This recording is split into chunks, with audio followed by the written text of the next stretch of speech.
Welcome to Hat-Trick City on WXCI 91.7, Danbury's only all-hockey radio show.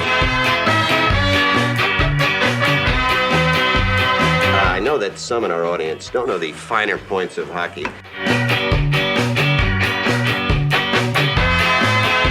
You want me to dummy you again?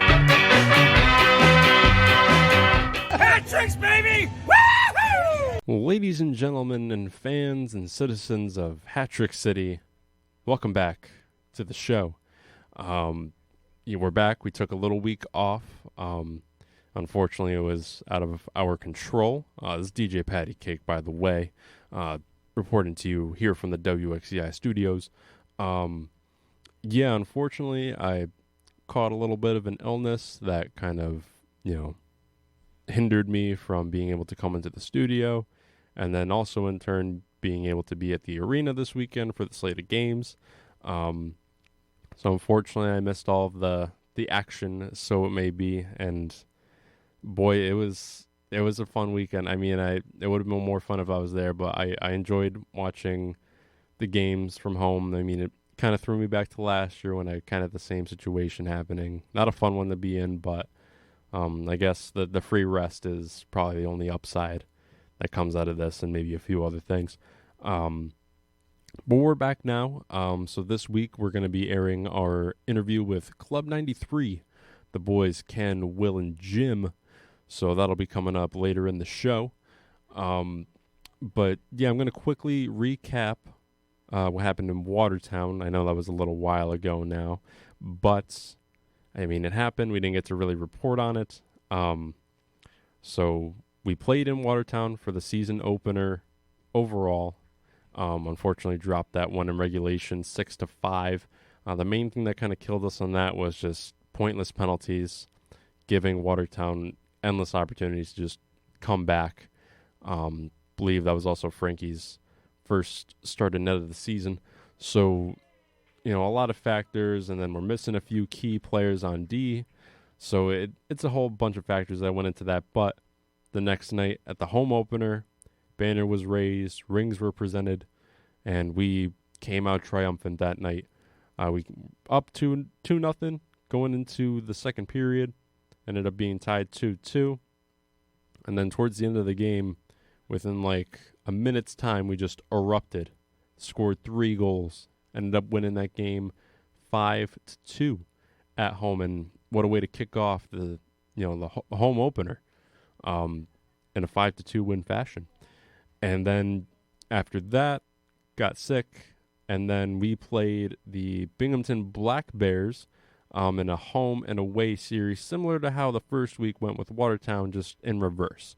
So we played Binghamton at home Friday night, and what a game it was. I mean, beating them 3-2 in a shootout.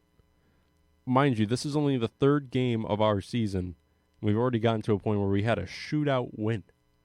Crazy enough. This is also Connor McCollum, new goalie coming down from Huntsville. Him and Brian Wilson competing for the starting job there.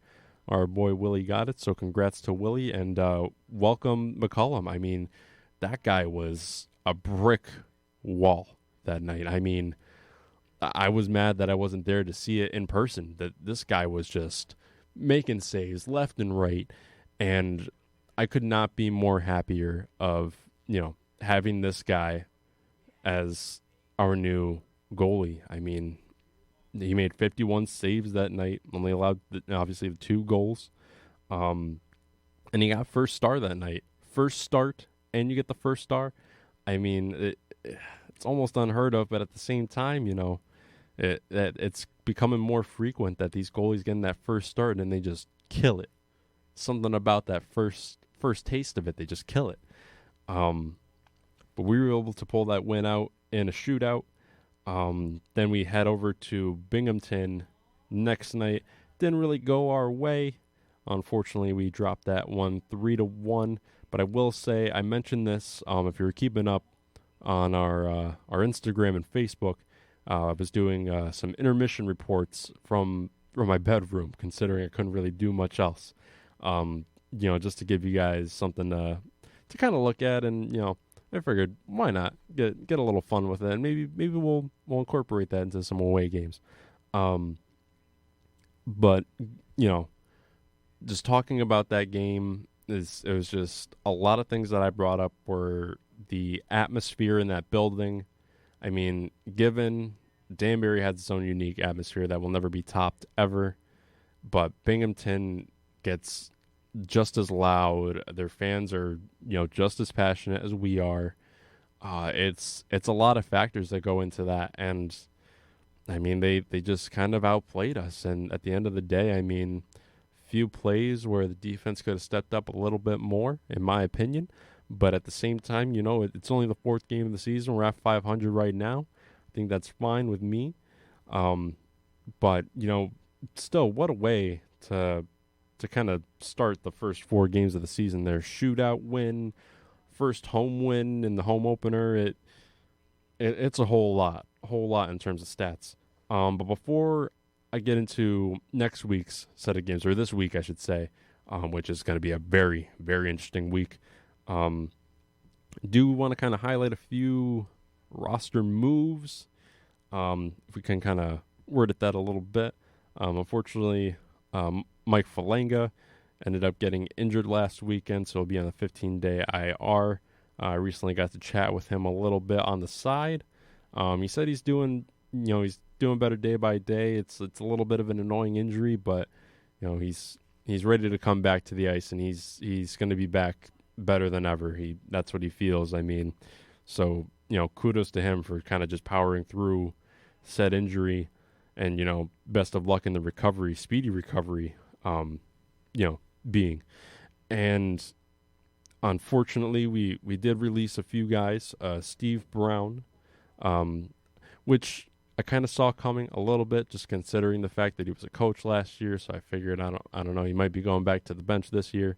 And another one that was surprising to me, and I know a majority of the fans, given he's a fan favorite, and a good friend of ours, Frankie McClendon, ended up getting released on waivers, unfortunately. But I mean, really great guy, great goaltender, great team guy. If the last I saw of him was that game where we beat them 5-2, at least in person, then I'd say that was a good way to bring it out. I wish I got to say bye to him physically if he's not around, but whoever does end up picking him up, I'll tell you, you're gonna have one hell of a guy on your team. That guy's great. Have nothing but nice things to say about that guy. I could talk for hours, even just giving this guy some praise. But at the same time, Frankie, thank you for what you've done for the Hat City. Thank you for coming on the show. Just thank you for being, again, like I said, a team guy. But yeah, so that leads us into this weekend. This weekend is going to be a very interesting one, to say the least. We'll be having a championship final rematch against the Carolina Thunderbirds. They'll be coming up here for 2 games, one on Friday, one on Saturday. It's going to be interesting to see what happens. I mean, Carolina made a few moves, changed coaches. They hired a new one, and that guy left too, and they went to a third one, if you count their first one that, initially went to the OHL, which, by the way, congratulations to him for going into that great league to go into. So to Rutledge, congratulations to you. But yeah, they have a new coach now, and they made a few moves the other day. Hussey brothers are now in Baton Rouge, so we'll not be facing against Hussey. So it won't be a complete championship rematch in terms of rosters, which obviously everyone knew was happening. But it's still going to be a great game nonetheless. It's going to be interesting to see how these two teams throw down. I know that this coach has been in the Fed for a while. He coached for the Danville Dashers at one point as well.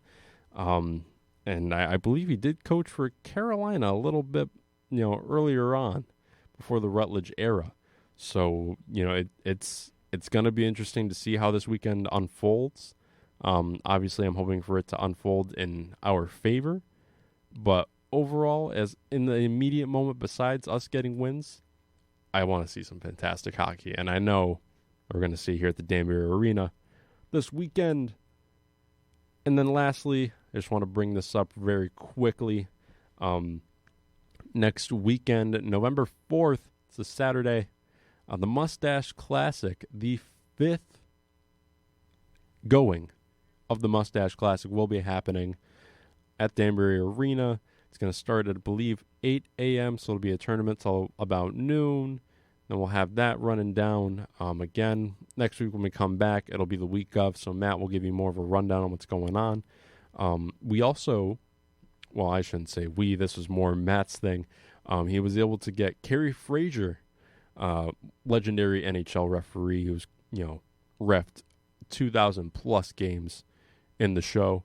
So he's going to be reffing the main games on the Patriot Rink for the Mustache Classic. So to Kerry Frazier, thank you. We appreciate the support for this generous and amazing event for men's mental health and cancer prevention, if you will. It's going to be a great event, and I'm looking forward to seeing you guys out there, and then obviously seeing you guys at the game following. Also, Doug Smith coming back. So Doug the Thug coming back to Danbury.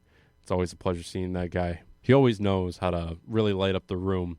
Even just him saying hi and coming in, shaking hands, he's a great guy to have with this event. And, I couldn't be more excited. And then also, we're going to be talking with the guys who are helping this event happen, that being Club 93. Again, the boys, Ken, Jim, and Will, are coming up next right here on Hat-Trick City. So grab a beverage, grab a snack, grab whatever you'd like. Grab a comfy chair and listen up to Hat-Trick City. Hey, this is Bryce French, former Danbury D-man. You're listening to Hat-Trick City on WXCI. Ladies and gentlemen, welcome to a very, very special interview of Hat-Trick City this week. We have three boys who are very important to several causes here with Danbury hockey, especially the Mustache Classic. It's the boys from Club 93. Boys, how we doing? We're doing good, Pat. What's going on? Yeah, everything's doing well, man. Thanks for having us. Ken, Will, Jim, it's really a pleasure to have you guys in the studio. I think the best place to maybe start is that a lot of people listening to this episode will probably know Ken by face, and that I do know that there are a lot of people that know Ken by name and have a personal relationship with him at Danbury Arena. I'm one of the people that's really fortunate to have Ken in my life on a daily basis. So when he told me that he was starting Club 93, I kind of got down with the message right away, being a beer league hockey player myself. The message of Club 93 is kind of endurance and perseverance in adult hockey and about reaching those older ages at the competitive levels. And I was always really inspired. Anybody who knows me, I was always really inspired by Mr. Mark Sertich, who died. I think he was 99, still playing. And if you go back in the history books of the Mustache Classic, we used Mark Sertich's picture as the logo that second year we did it because he had just died. So we actually had put Sertich's picture right on the. It meant a lot to me to see this guy, and he hadn't really played. I think he had played like high school hockey and stuff like that, but he was really, kind of a beer leaguer. I mean, at 99, I think most of your life was going to be in the beer leagues at that point, right? But that message of kind of being involved in physical activity, recreation, sports, that really resonated with me. Kenny, how did it begin to impact you? At what point did you become conscious of that? Well, the whole idea, that answer your question of 93, that's going to bring it home is we had an older gentleman who we played with, and then COVID-19 hit. And for a variety of reasons, this gentleman was out of the game. However, the team used to assemble at his house. So I thought what a nice gesture would be is I figured I'm going to bring him a Hat-Tricks jersey just to make him feel some kind of connection to Danbury. So when I showed up that night and I gave him the jersey, it was from all of us, I said, listen, why don't you give some thought? Because he was a good player. He was still a serviceable player. I said, why don't you give some thought to coming back? And I was probably no further than a foot from his face, and he just said something. I don't know what he said, but I saw his eyes, and I knew at that moment there was still gas left in the tank. And he's like, no, and changing the subject. So it impacted me so much when I went to the arena, or I went to the rink that night. I was actually playing on Jimmy's team, and we're sitting on the bench between shifts. And I just, for some reason, couldn't stop thinking about this guy. And I thought to myself, suppose that's me. Suppose I'm now sitting there saying, I'm done. And I thought about it for a moment. And the two things I love to do in my life are play drums and play hockey. And I've always dreaded the day when I can't do either one, because I've talked to people who've had to stop. So I just blurted out to Jimmy. I just said, Jimmy, when are you going to stop playing? And, of course, Jimmy, in his usual fashion, is blowing me off. He's like, just pass the puck, do this, go there. So he said, what do you mean? And I said, I just blurted out and said, I'm just going to play till I'm 93. And Jimmy looked at me kind of like the big brother look and says, yeah, okay, whatever. So at the end of the game, we skate across the ice to, shake hands, and Will's on the other team. And we go up to Will, and I remember it vividly because it caught me by surprise. I had just kind of forgotten about it. I was still thinking about that guy. And Jimmy says, hey, Will, guess what Kenny just told me? He says, we're playing hockey till we're 93. And Will just blurts out, he just spontaneously, he says, yeah, Club 93. And I went home that night, and I thought about it, and it just really resonated because, again, I don't want to face that day myself. And that was where the three of us started talking about the impetus, because probably like you, Matt, and like you, Pat, you love doing it. You just don't want to stop. No, it's so odd. Certain things happen for certain reasons, and there's never really a clear-cut, even way to put it into words. But for me, I have a kind of interesting story connected to Club 93. I kind of became aware of it and involved with you, kind of in the summer of 2022. And this is a true story. And I went home from a trip away to Queens for a couple of days. And literally the first day that I was home, there was a package from you. And it was a Club 93 T-shirt. And the next day, my father died. Then the very next day. And what really resonated with me, but it was if you look at my Instagram, it's like the day or two after my father died. And what was really funny about that, it was a very, very symbolic death. My father always wanted to go peacefully. He just shut off. And he was a saxophone player professionally, and he died on Charlie Parker's birthday, right? But what was kind of oddly symbolic about the whole thing for me was my dad was one of these guys. He was determined. At 74, he passed away, but he was determined to play for as long as he can. We have so many funny stories about him. Like he wasn't a man who needed money necessarily. He was determined to be on the scene as long as he could. That's all he knew. His dad had died young. So all my dad knew in terms of older men in his life were these musicians. He didn't know his father. His father had no brothers. He had no men. So like when he got older, when he got to about Pat's age, starts performing music professionally, early 20s, these musicians were effectively his father figures. None of them individually, I would say, more than any other one, maybe one guy. But he only knew these 90-year-old musicians still playing jazz, still playing big band music, still doing gigs and whatnot. And we have so many stories of my dad effectively chasing 93. Like, he would... Something that would really drive me crazy was... it started to drive me crazy because I was kind of further and further away, or I was around, and if anything went wrong, I would have probably had to have gotten involved with it. But, like, we lived in Queens, on the borderline of Brooklyn and Queens. So, and we were very close to the LIE. But he would have gigs all over, Manhattan, Brooklyn, Queens, Jersey. Sometimes, they would bust New York musicians, but my dad played music all over the world.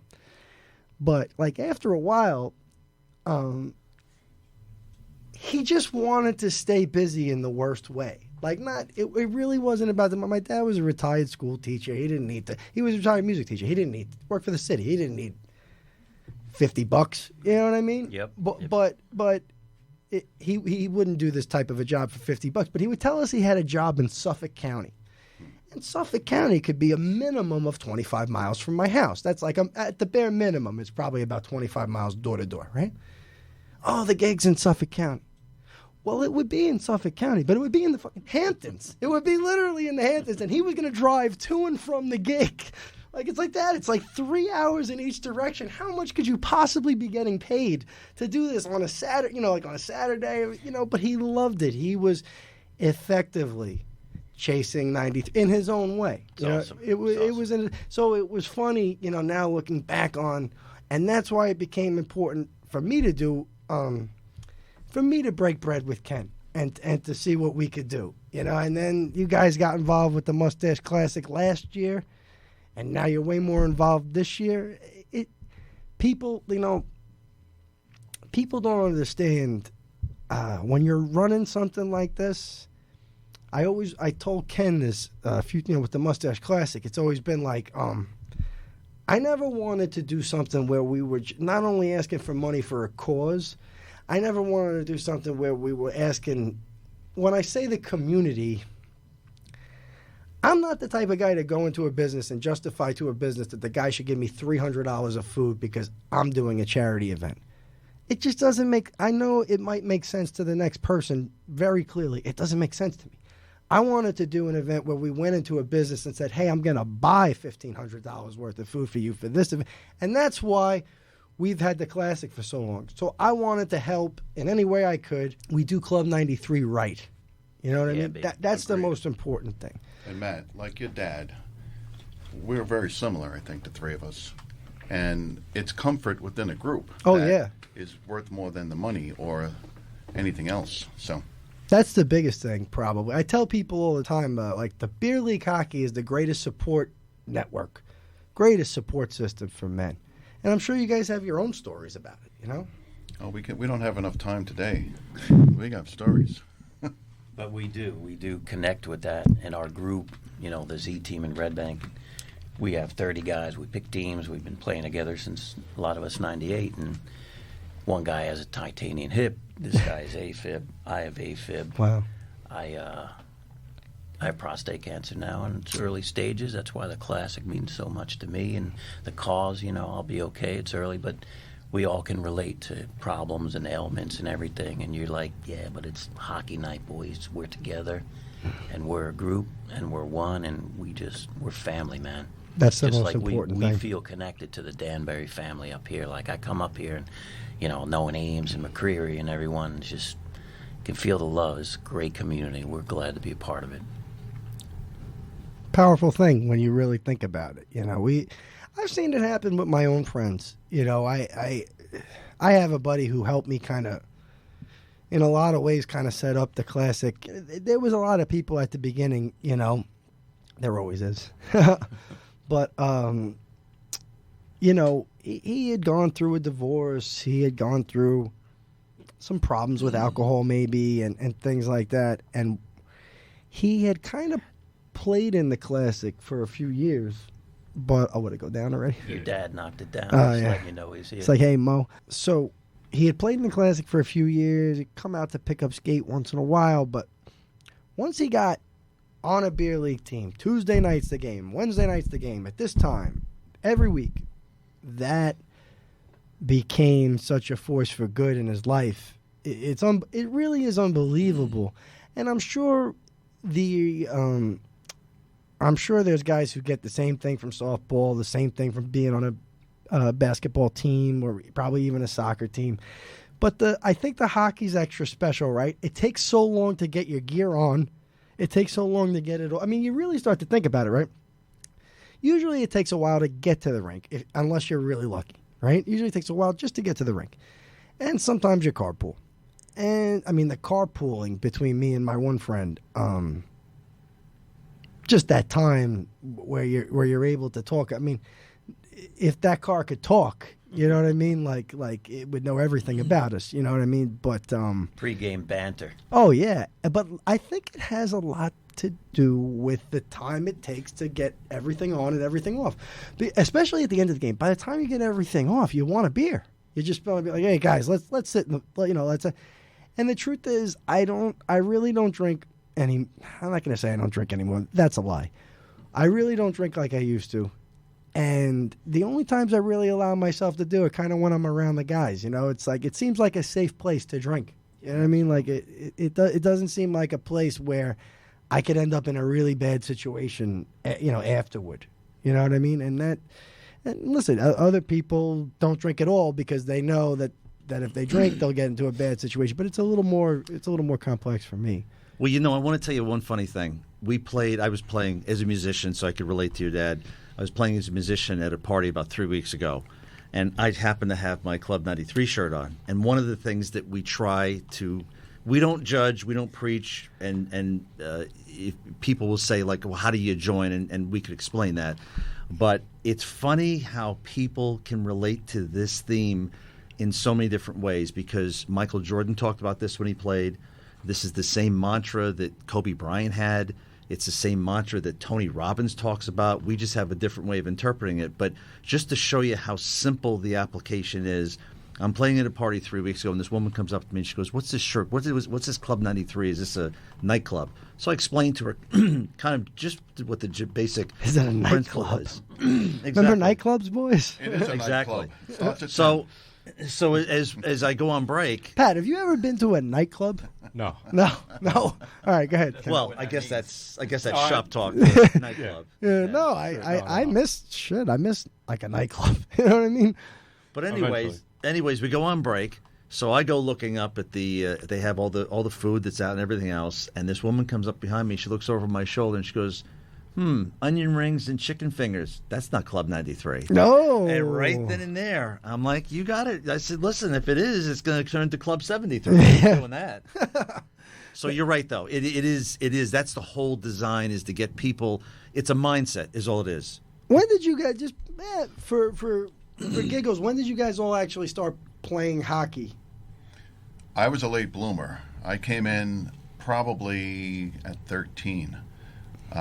I had a pair of white figure skates from a cousin of mine. True story. Where were you from? I'm from Staten Island, Okay. New York, and originally from Brooklyn. So these white figure skates came out of the closet because our entire baseball field froze over.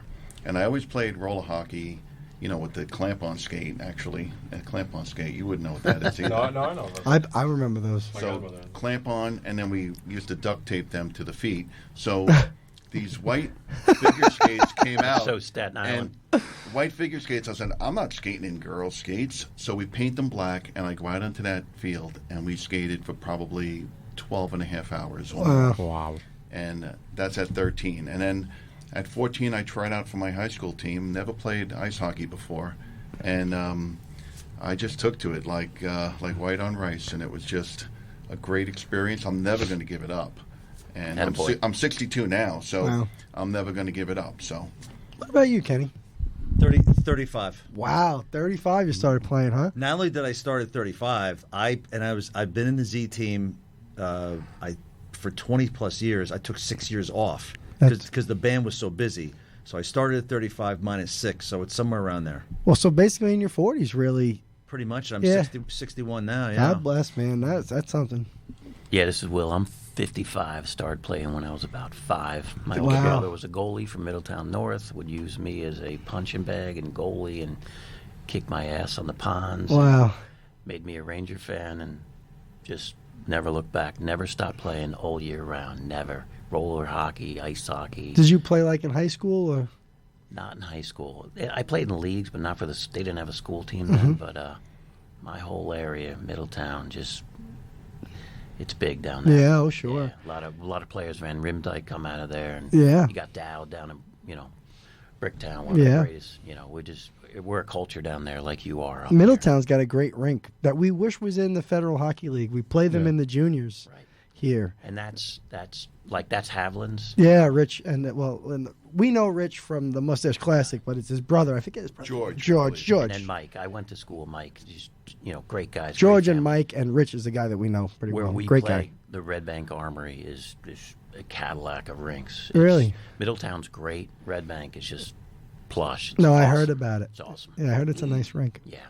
But Matty, I want to say something, and Jimmy, you got to chime in on this. We've got a because- Mustache Classic stud that hangs out around Brick, and he's looking for a team to play. So if you guys need, no, he not at Brick, at Red Bank. So if you ever need a stud, Is he over 50? He has to be over 50. he could pass for it. All right. He's like 40 something. Oh, 40-something's close. That's good. But Matt, the one thing we want to say to you is that the thing that Club 93 is looking for are causes as well to get involved, to give back to the community, because we feel, at least the three of us, speaking for the three of us, if we're lucky enough to, number one, even be alive, but number two, to still play, there's great causes we're looking for. And the Classic, which is why that, for us at least, was a no-brainer to get involved with the Classic. Yeah, like we've done that thing. I mean, basically the Classic is literally what we just talked about here, the last 10 minutes, the last 15 minutes or so is just, it's always been dedicated to that kind of camaraderie. Nobody, I almost hate to even talk too much publicly about it sometimes, just because, people sometimes in this day and age that we live, they get the wrong impression. I'd be involved for any charity. Me too. If I could, you know what I mean? I don't have the money to necessarily to give to every charity. I'd be involved in any charity. I'd be involved. I'll be honest with you guys, and I will say this publicly because you know what? It might get. I would be involved with a police-related charity. I'd also be involved with a social justice-related charity if it seemed if Absolutely. all these things seemed reasonable enough, I would get down with it. You know what I mean? People. If it all seemed like good people were trying to do the right thing, that's me. I never. When we started the Mustache Classic, I thought we were going to make $1,000. I was like, wouldn't it be great if at the end of it we made $1,000 donation? And like I was telling my brother this, and he's like, yeah, get close to 1,000, and then I'll make up the difference. So you know what I mean? Like I had people telling me stuff like that. Next thing you know, we raised almost $7,000 the first year with one game, no tournament. This was one afternoon outing game. We raised $7,000. That's huge. That's a huge achievement. And I saw the power. I really believe that there's power in people, power in the cause. And you know what? Maybe the best place to say what I have to say now would be right here among friends. I got to say, I'm really, really disappointed in what happened with the NHL this week. It has nothing to do with one particular issue. The issue that became is that it opened the door for the NHL to eliminate all causes, and that's exactly what they wanted, because they don't want to subsidize those things anymore because they don't need the money. They don't need the money, and they don't need the attention like they did in 2005 and 2007 when they started supporting military, started supporting cancer. This was really a bottom line decision that they loved to make. They loved this. But I'm just telling you, if you applauded people removing the pride tape from the NHL, the consequence of that was that everything got cut out. We've worked with Hockey Fights Cancer with the Mustache Classic since 2019. We've fought, I can show you fellas, dozens of emails that we got no response to. I told the NHL, I'll buy the trophy. Just have somebody hand it to us. Yep. And I wasn't going to receive the trophy. I was going to have one of our cancer survivors receive the trophy. I wasn't looking to hold the trophy. Let's create some type of a plaque. I'll put the NHL's logo on and pay for it. We couldn't even get a response to this. So at the end of the day, if you applauded that, this is exactly what they wanted. They wanted to stop all. Believe me, they wanted to stop all of it. They don't make any money off it. They're auctioning these jerseys. So allegedly, they're auctioning these jerseys for charity. It's just something for them to administrate, right? Yep. I'm sure they're taking a cut, but it's probably not the cut they could just take selling a regular jersey, right? So if you applauded that, you 100% signed up for corporate greed, 100%. And, if that's the way you feel, and the last thing I want to say about this, I know I'm ranting. I hate getting into this type of thing, but this was an attack on the Mustache Classic. Eliminating Hockey Fights Cancer from the NHL's outward appearance was a straight-up attack on what everybody has built with the Mustache Classic. Now they don't need to acknowledge Hockey Fights Cancer because somebody got mad at some Pride tape. All I can say is this. We were at the best and the greatest in this country when everybody worked together in this country. That was when we were at that was when we were at our greatest. Not when we nitpicked at everybody's beliefs and turned our back. And think about that when you look at your neighbor. That's all I have to say. But this really, really stung me. Not because they dissed the military. They did diss the military, and I didn't like that. Me neither. Not because they dissed the LGBTQ community. Which I could tell you one thing right now. I have seen that community in hockey with a group in New York City called the New York City Gay Hockey Association. Has been around for 40 years. You run a league in New York City for 40 years, then you come tell me something about hockey, okay? I have never had anything to do with them. I support everything they do. They bring so many people to Madison Square Garden to raise money. They're doing good things. And I've also actually been involved with some of them through another organization called Hard Pass. So, again, I'm not saying that I'm in solidarity with all these people. I'm in solidarity with the military. I'm in solidarity with and I'll tell you something. It's because they turned their back on Hockey Fights Cancer, and we've raised so much. The Mustache Classic. I don't know if two guys know. We're the back-to-back NHL and NHLPA Hockey Fights Cancer Challenge winners for Movember. Nobody has raised more money, at least since 2019, than us. Something to be proud of. It's something that hockey can be proud of and that anybody who was involved with it should take pride in. I tell anybody, if you raised $100 for this organization, consider yourself $50. Consider yourself a member. Consider yourself having won a champion. They should put a banner in Danbury Arena for the Mustache Classic. Nobody ever did anything back to back in there. And that's with all due respect to anybody. Something to think about. I second that. You know what I'm saying? And for them to do that, and I really hate bringing my own politics or whatever this is into a conversation. They dissed Hockey Fights Cancer and they dissed the Mustache Classic, and I'll leave it at that. I mean, we don't have to talk about it anymore, but I wanted you guys to know that you guys do more with any cause. You guys, I know Ken real well. If you guys heard about, I know that if you guys heard about a cause right now that sounded legit, you guys would do something. No doubt. Yeah, and we're looking for a grassroots place, like local, to for starters. That's where I'm from. I'm a retired firefighter in New York, so we always did something grassroots that was Wounded warriors. And community related, right? So much great stuff. Yeah. I mean, and that's another thing. The wounded warriors. How's the NHL gonna walk away from that? They're walking away from wounded warriors. All those guys practically built the NHL. My whole question is, does this open the door for them to discontinue these programs altogether? Hope not. Is that what this is? I don't even know. They just said they're removing all the support.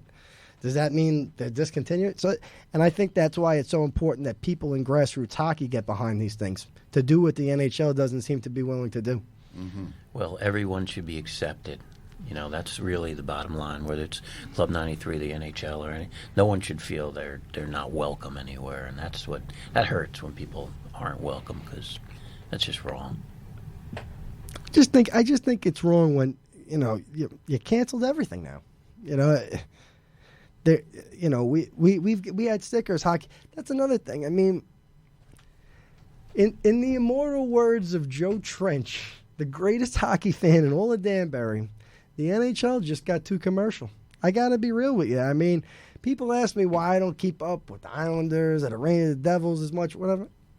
I don't know, man. If you go to a lot of hockey games at Danbury Arena, you kind of don't need that. This is another episode of that, that they're watering down the game and now they're pulling out of the community. I call BS. You know what I mean? It's disheartening. It really is, but that's where we are today. Guys, what do you have planned for the immediate? I know you launched a website. Tell us what's on there. Well, we're going to have what we want to do, which is part of our mission, is the most common question I think we're asked is, how do I join? And the answer that I tell people is, or at least I tell people, is that you join when you know you've joined. And they don't know what that means, and they'll say, what does that mean? I'll say, because when you join Club 93, people always say, do I get a newsletter? Do I get a T-shirt? Do I check a box? Do I get a flower? What do I get? The answer is you're competing against yourself to reach the pinnacle, which is 93.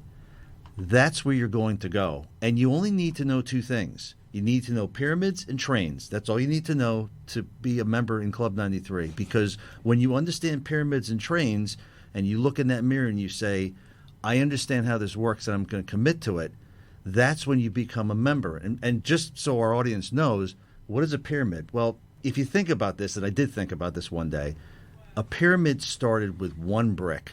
I wasn't there, but at some point, if you see these pyramids, Jimmy, you weren't there, put your hand down. If you see the pyramids in real life or in pictures, at some point, one person put one brick down, and they repeated that 1 million, 2 million, 3 million times.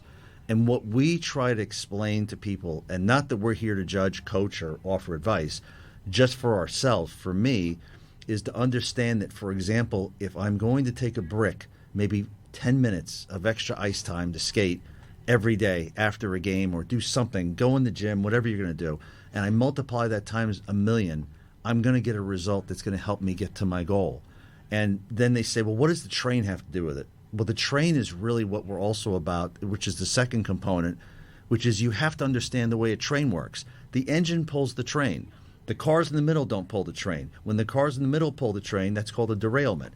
And when the caboose pulls the train, you're going backwards. So you need to understand, if the mind is the engine and the caboose is the body's going to go only where the mind takes it.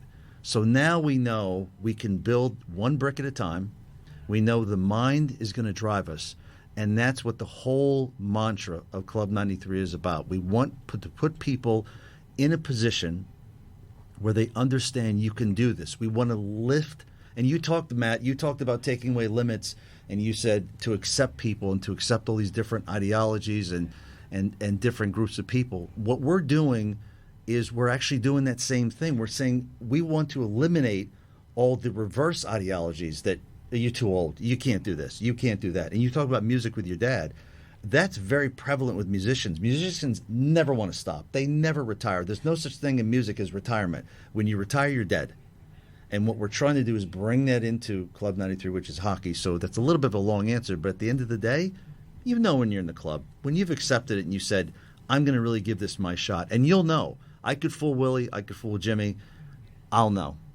And that's what it's all about. And I find with Club 93, to me it's a magic word that when I say it, when I'm lazy sitting on the couch, when I say Club 93 or think about it, it's like my favorite song came on. When your favorite song comes on, you got to do a little dance. You got to get some movement, and it just gets you up and it makes you move, and you got to do something positive and forward. So, well, you know what that is? You really want to know what the answer to that is? I do. That's called in psychology anchoring. There you go. I really like this. I'm glad we're recording this because I want to listen to that pyramids and trains thing again when I'm stoned. Yes, it's true. Yeah. But hold on. Though. I do want to say that's anchoring because you've broken up with a girl.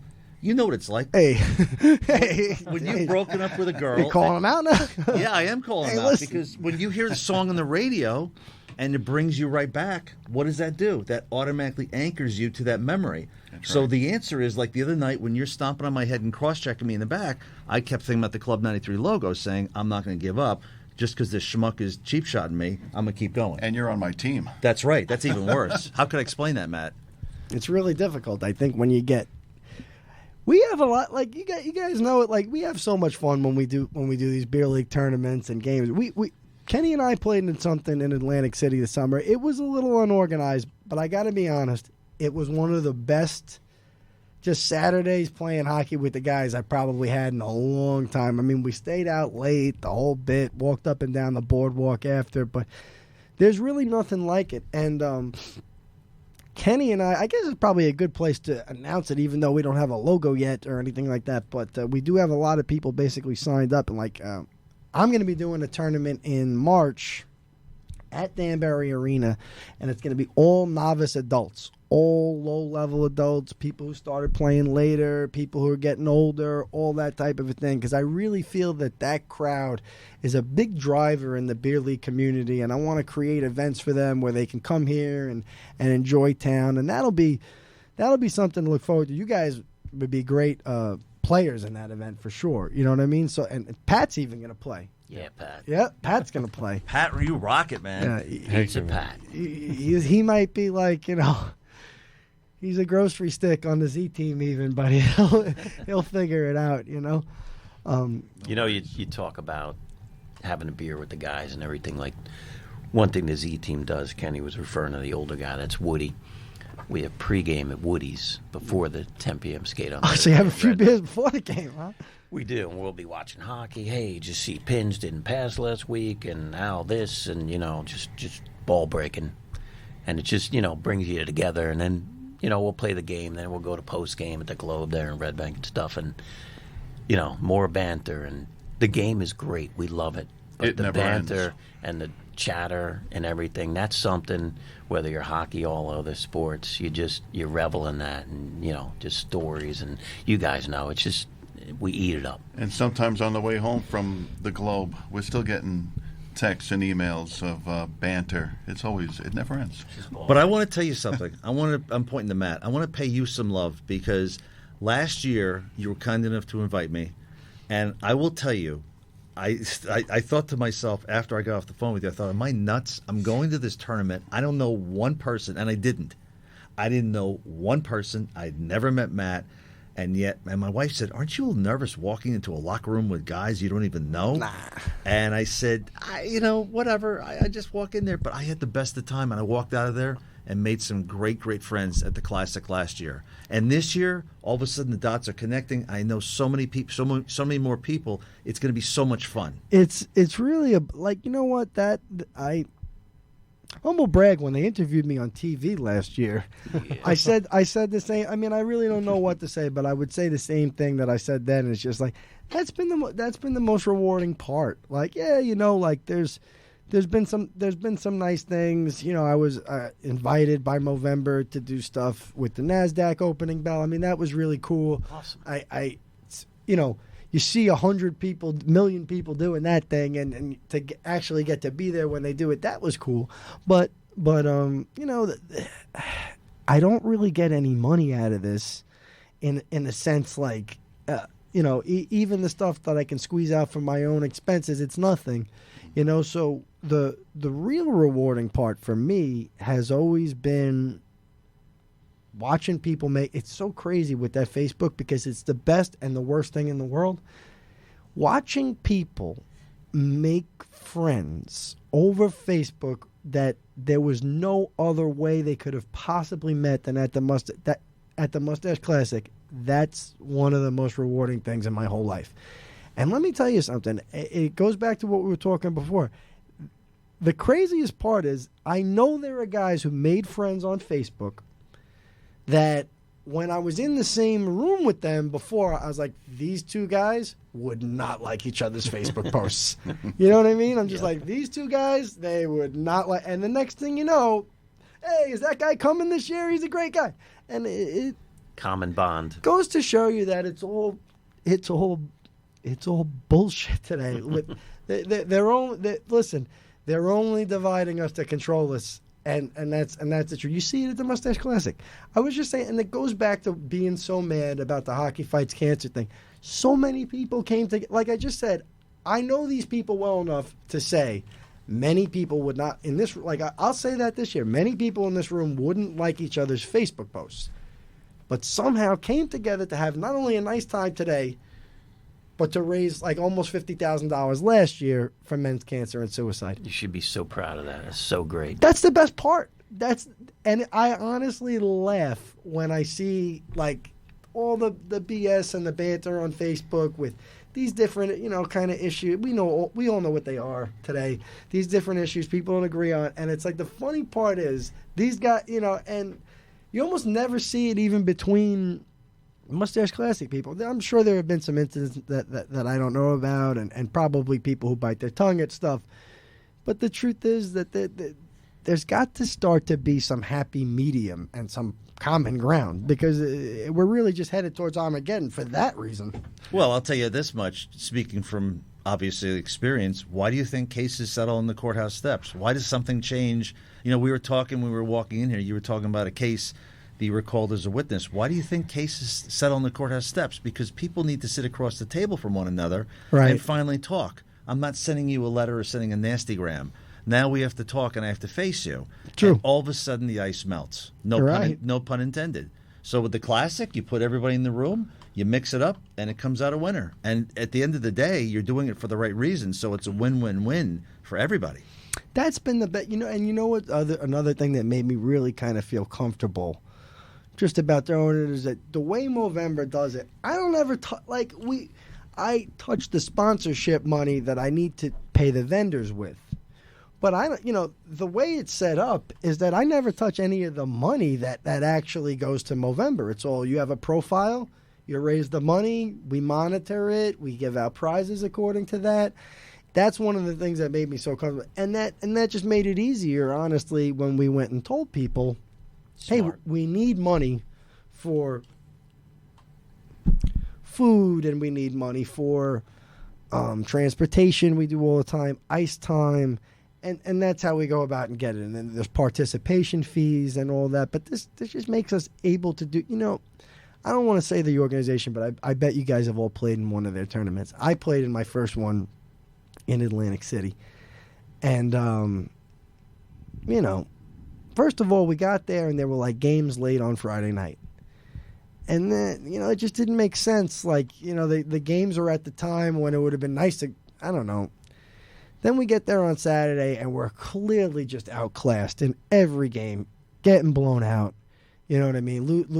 You lose your Saturday morning game 11-1, and then there's no. There was just nothing built around it. You say to yourself, I paid all this money to be in this tournament, and it's really I could have subbed in a bunch of beer league games, and I wanted to do the opposite experience of that. I want to be like, let's make it like. And I tell people it's a tournament, but it's really a party, a hockey party for men's cancer and suicide. Like there's 90 minutes of hockey and then all day of kind of celebrating and being together. And I think that's what it's all about, man. I like the way you presented it too. It's not here. Don't show us what you're going to do. Just come here, relax, have a good time. There are guys that, and listen, there are guys that have been playing on the same team, going to the same tournaments, bringing the same ringers. It just doesn't make sense after a while. I played in so many things where there were ringers. And listen, I've been skating since I'm about 10 years old, Am I a guy who could have had a real career? No, with hockey. Probably nothing official. I could have played high school hockey, I think. But definitely not beyond that. And I'll tell you something. I was skating and stuff where I was like, this is ridiculous. Like, how could you have fun doing this? Mm-hmm. I started going to pickup skates that were not on purpose. I started going to pickup skates that were like that. I was like, this guy stacked his team in a white versus dark scrimmage. Like, this is ridiculous. The point. It's missing the whole point, dude. You know what I mean? Like, it's like, so we came, we did the draft style tournament thing. I don't know. I think that these, just in terms of beer league talk, I think that these draft tournaments are great. Yeah. It's great. Yeah. It just eliminates these ringer type. As long as you're doing it honestly. I mean, listen, everybody who runs a tournament and does a draft tournament, the first one, usually you put yourself on a good team, right? But I think the more you do it, the more you realize it has to be as even as it possibly can. And I think these draft tournaments are great. I mean, it's not going to stop their business. But these Can-Am tournaments that I went to where you kind of bring your own team, it's ridiculous. Yeah. And that's why I hate most leagues, because it's like, well, Jimmy really only wants to play on Friday nights. And, he's a lot better than Will and Ken, so it's like, he's going to play on their team because he wants to play with them. And the next thing Jimmy's got 50 goals in 11 games. It's just totally unfair at times. And I've seen leagues go on like that the whole season. It's like, how could you let this guy play the whole – he doesn't belong here. Well, our friend Dom, our friend Dom and Kenny were going back and forth on one of these posts, and Kenny's like, "Oh, you're on McCreary's team. What's going on?" They're just having some fun, and Dom's like, "Well, Dom gets it. He's like, we want you guys to come back, so we'll take it easy on you." Well, that's the thing. It's you got to mix it up, and after a while, that's one of the things that I really have Chris Finelli kind of handle, because it's like, if I sat over these rosters, I know kind of who has to be together, and I kind of know who I don't want to put together for obvious reasons. But it's one thing I could say is it's not easy. With this tournament we're going to do in March, I'm trying to make it easy. You know what I mean? I'm trying to make it that place where people feel. That's one of the things that I see a lot in the city. Playing hockey down there. I've been in the D9 hockey league. I was telling, it must be my 8th or 9th season, and that's about 4 years. So, but we see guys come in all the time. Now, for our league, it can be really. We're going through a period right now where the level's really low because we just graduated a bunch of guys. But like, how can I explain it? We have a lot of evaluation skates, and sometimes there are scrimmages, and sometimes. Maybe there'll be some classes or something. I haven't gone to a class in a long time, but something like a class or something like that. And you'll meet somebody trying to get into it. And there's just no place for them to play. Like, they're an adult. They're 35 years old. They never really skated. They're curious about it. They're dedicated to it. They have the money to pay their way through. Hockey's not cheap, And one of the saddest things is I saw a lot of those people literally quitting, just being like, "Hey, it doesn't really make sense for me." I go on a league team, particular rink in Queens. At one time, the lowest division was the 4th division, and that doesn't sound very high to you guys. But when you consider that if there's only 4 divisions, you know what I mean, in that area, that means that there's going to be some pretty good guys in the 4th division, and there were. How could a guy who started skating 3 months ago, how could he learn to play hockey if he's got to skate against a guy who might have played in club college, on a college club team or something? It's intimidating. It really is. You need good leadership. Someone's running that league. You got to say to yourself, I got to even this out. We used to have Bill Breeden and all these guys, Red Bank, even the stuff out and just getting it. And like I said to Kenny, wow, some good players here. You got Haviland, Lynn Beetle, all that. Like, we're going to get crushed. He goes, no, Matt gets it. Matt evens it's it out. a number system. It's all based on it. At the end of the day, all those numbers are within 2 points of each other. It's like, yeah, you get it. Yeah. So it's like with the Mustache Classic, that was like a real. At first, I honestly thought that the Mustache Classic would have been my novice tournament for adults. But what I quickly realized with it, just the Lynn Beatles and then the Doug Smiths and these other people wanting to get involved, Billy McCreary, how could you keep this just novice? The one thing that I can say I'm very proud of is the novice people have a blast competing with these people. You know what I mean? Competing alongside them. And those kinds of people show class because. Oh, yeah. But again, with Billy knows what this is about. That's what I was just going to say. They get the message. They understand. This is for the but with the Novice Cup, tentatively it's going to be called the Top Hat Cup. On March 23rd, and with that, those guys they're not eligible. We've got guys who play with their wives, low-level leagues on Long Island coming up. We've got guys, like myself. I kind of got like a shoulder thing. I'm slowing down a little bit in some ways just on my skates, but I'm still out there grinding. And guys that play in my league, guys that play in the lowest level of Hockey North America in Westchester, we have a few of those guys signed up already. We have Long Island guys. So it's another thing where, we have and you guys already know, you've been here a few times, we have a beautiful venue here to play hockey in. Yes, and especially it's great for a beer league setup. You could do your championship in a nice room, but you have 2 rinks going. Everything I've done here, I've been real happy with, and I mean Pat and I work in the rink now. We listeners don't know we do the NAHL and the NA3 games, and there's don't get a ton of people for those games, unfortunately. But there's, when it's a good game and there are at least 150, 200 people there, there's something about it. The guys are playing hard. It's a great venue. There's the sight lines. Especially if you're on kind of the bench side, the sight lines are great. You know what I mean? You're seeing the ice, and it's a great venue to play. And that's why we did it. And it's going to be exciting to watch Pat actually play in a game. He was struggling when we did some skates last spring, let me tell you. But footnote to Pat: stay away from Jimmy, okay? Yeah. Okay. All right. Or at least don't turn your back on him. That's all I can say. Oh. Oh. All right. In the first period. The third period, you can have your way with me. I think that's how I got married. That's how you got married? I think that's how I got married. You could have my way with me. I heard that before. Yeah.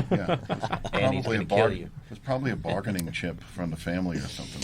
You're playing in a rink where Ames, the night before roughed someone up. Johnny Ruiz was raising the cup, and Johnny Ruiz.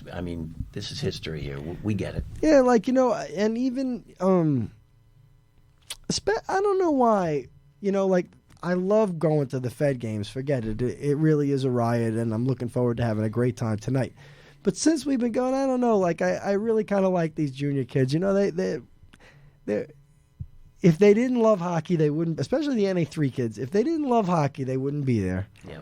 And it's kind of, it's kind of an entry level type thing when it comes to junior hockey with the NA3. It's a little bit of a lower level, but these guys go hard. Last night they were getting a little rough with each other.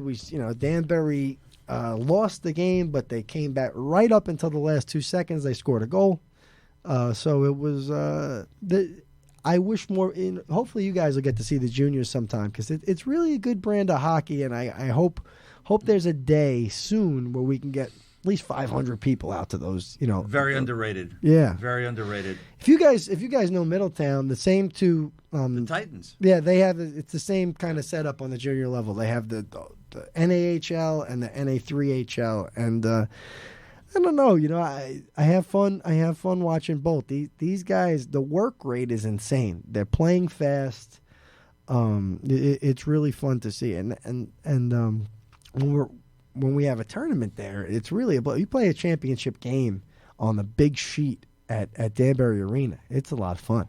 It's rewarding. Yeah. It's rewarding. It's fun to play in there in a regular beer league game. I have to say one thing that I want to point out to you that I thought was very interesting to me about Club 93 for just 1 second. People tend to think that, okay, I'm 61, Jimmy, you're 62, Will's 55. People tend to think those are the kind of people we're going to attract. You'd be surprised at the people I'll get text messages from. They're 19, 20, 25. And they really dig the whole concept. So I just wanted to throw that out there because that's something that people always say, oh, is this for older people only? The answer is no. The answer is absolutely not. And I find that very interesting because when I was 20 years old, I wasn't thinking about anything except when I was 20 or 21. I wasn't thinking about 90-something. I was maybe thinking about 90 beers I was going to pound away, but that's about it. Well, hockey is like basketball in a sense because football and baseball, once you hit a certain age, there's only competitive leagues that you can play in. There's no real lower levels. They don't have A, B, C, D leagues, I don't believe, in too many areas of the country.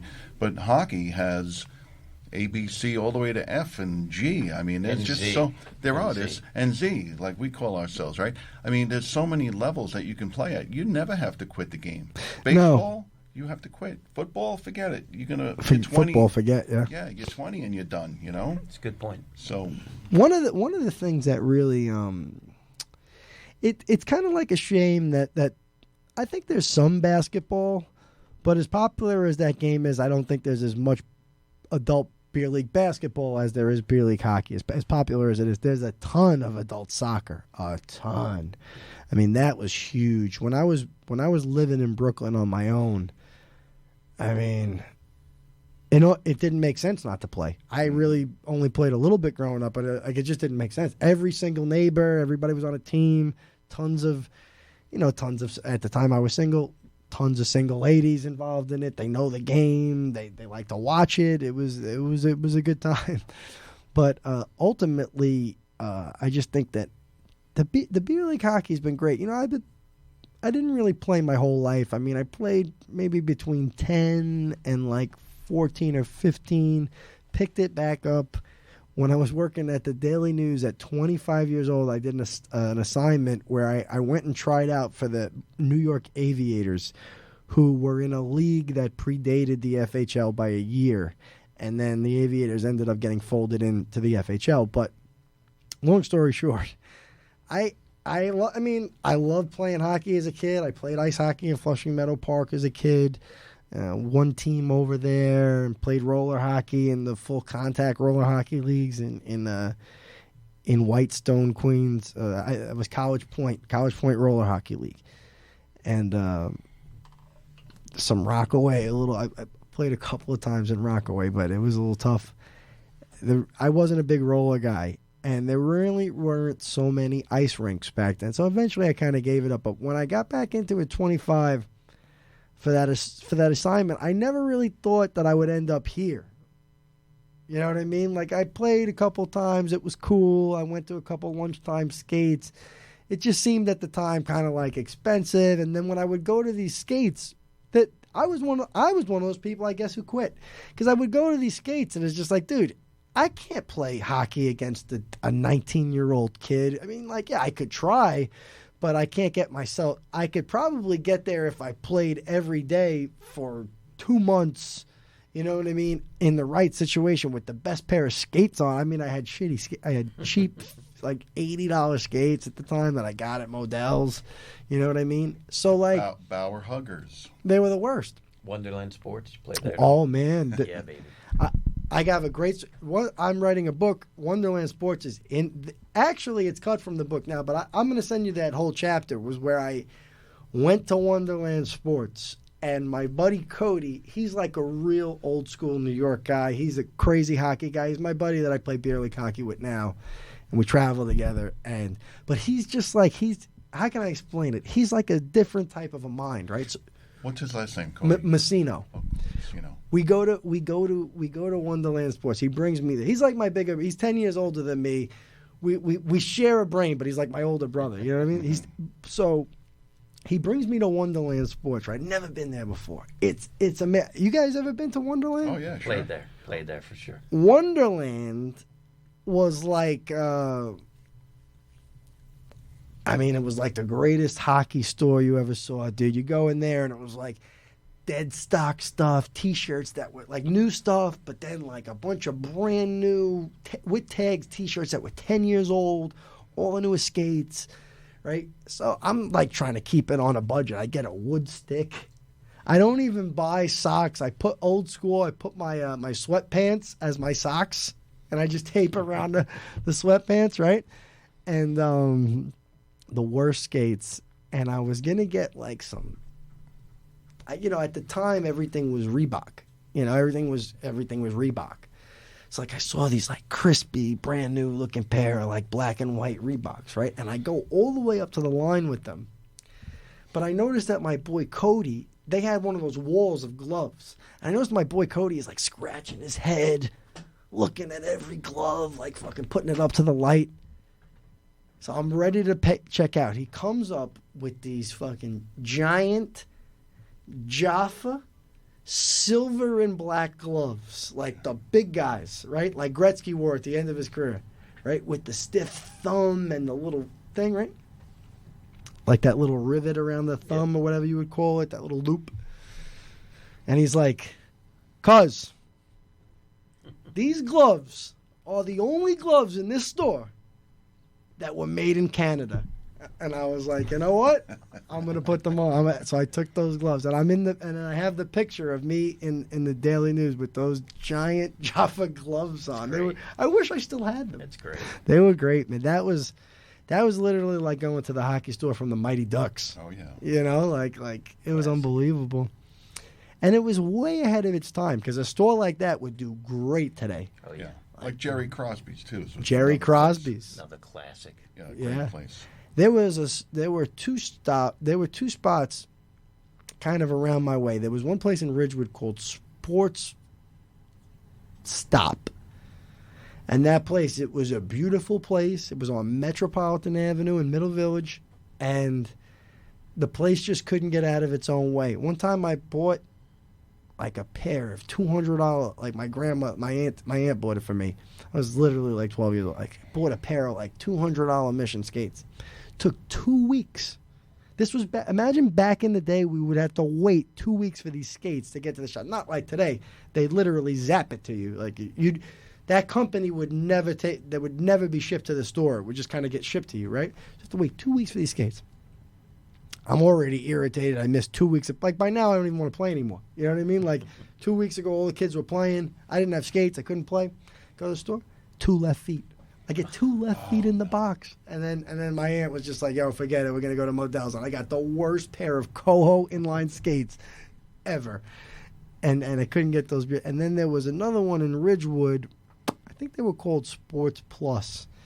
And it was like another place where those places are gone, where they would just stock random Blackhawks jerseys, LA Kings jerseys. Oh, yeah. Forget it. Like, kids don't know today. You go to the sporting goods store today, and it's like Ranger jersey, Ranger T-shirt. Not in the old hockey stores, dude. Mm-hmm. There's still one place in Connecticut called Whitey Benson's. He's right there, and I think where is that? East Haven? Probably. I don't know off the top. I went there once. It's like, you guys ever been to Westco? Have you been to Westco? No, I have not. No. Oh, that's like after lunch. You guys got to go straight there just to walk around. We're there. It's the best place to go. I mean, the goalie room is insane. Like, it's just absolutely, you got to see that. I took, like Danielle's from around here. She never, I took her down to the goalie room. It's like they got the mounted on the ceiling as you walk down the stairs and everything. It's just the best hockey store. You know, I mean, I try and go in there for my little incidentals. You know what I mean? Like a little tape, a little whatever it is. But, yeah, this is a great area to be. And it's great that you guys kind of now chose to kind of headquarter Club 93 out of Danbury Arena, you know? Yeah, we thought it was a classic to be there, so. We feel comfortable with the community here. Everyone's nice to us, and they support us. We appreciate that. Guys, anything else you want to talk about on the way out, or? Wow, how much time do we really have? I just want to ask you, can you divulge any, you always have something in the pot you're going to pull out for the Classic. Is there anything you can get us primed for? There's always a surprise. I wish there was a great surprise this year. There's something we're working on. I haven't been able to confirm it yet, but if it happens, it's going to be really funny. I think you guys are really going to like it. It'll be really funny, and we definitely got a little twist planned, but most of all, we're kind of really hoping on this one thing that's going to hold now, Pat. Happen. Pat knows something. No, I mean, I know what he's told me. I don't know if he wants me to speak on it or not, so I'm gonna stay quiet for now. My client takes the fifth. Yeah, exactly. You're my attorney, bro. Yeah. This man is my attorney. Well, and Willie, you should plug the website and the yeah. Tell. Well, Club 93 hockey is up. We hope to have the store soon too. You know, we have been sending swag to our friends at Jim Dowds and Coach McCreary and everyone here, but I hope to have that online soon. But Club 93 hockey is where you can go. Awesome. Perfect. Well, guys, thanks so much for coming in today. Thank you. Thank you so much, Matt. This is a great talk. You know, it's really important to talk about, especially the premise of Club 93. We did thank you guys. We talked a lot about the Mustache Classic. I think it's really important for people to know the power of hockey beyond professional and junior hockey and all the stuff you see on TV.